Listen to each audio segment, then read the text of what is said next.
Hello and good afternoon, ladies and gentlemen.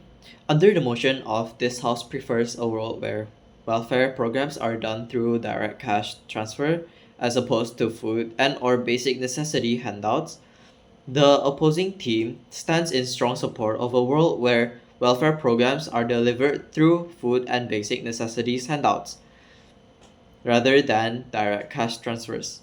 We believe that in a context where poverty is complex and individuals face urgent, non negotiable needs such as food, shelter, water, and healthcare, the best way to guarantee welfare is to provide these needs directly.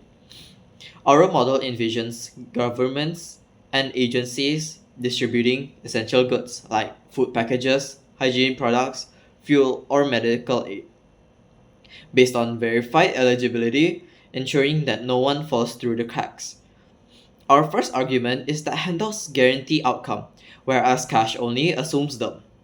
Giving someone a giving someone cash does not ensure they will spend it on food, medicine, or essentials, especially in cases of crisis, addiction, or financial illiteracy. Cash can be misused or diverted to non urgent expenditures. By contrast, food and necessities handouts are designed to directly fulfill the most urgent human needs. Welfare should not rely on the hope that individuals will always make optimal choices. It should guarantee survival and basic dignity.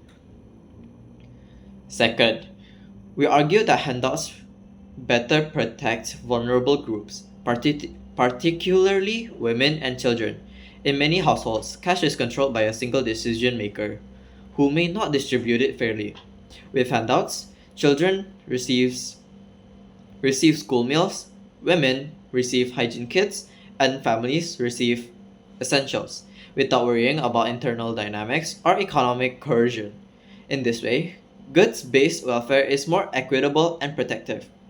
Third, we highlight that cash transfers are highly vulnerable to inflation, market failures, and regional disparities in pricing. In volatile economies or post disaster zones, cash loses purchasing power quickly, or stores may simply not stock what people need. Providing physical goods removes uncertainty and ensures that recipients can access essentials regardless of marketing fluctuations.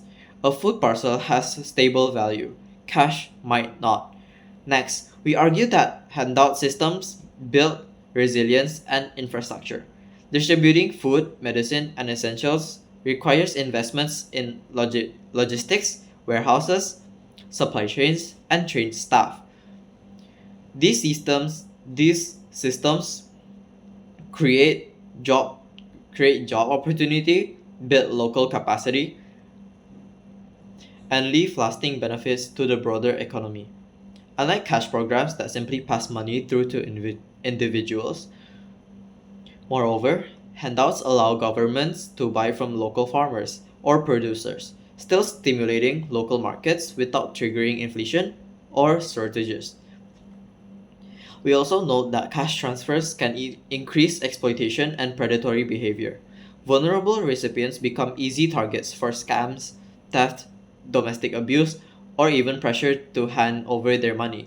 Essentials, on the other hand, cannot easily be taken or diverted and are less attractive to exploiters. This makes goods-based welfare more secure and fair in practice. Finally, in crisis and disaster settings, direct provision is the only viable and effective model.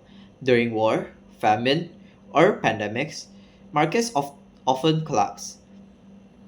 Shops close, supply chains break down, and local currencies lose value.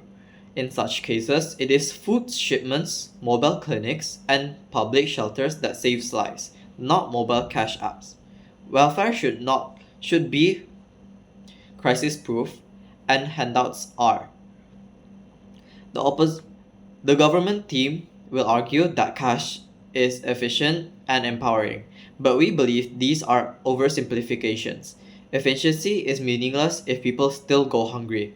Empowerment is hollow if someone lacks food today. Welfare should not be meeting actual should Welfare should be about meeting actual needs, not outsourcing responsibility to the market. That's why the opposing team proudly oppose a world where welfare is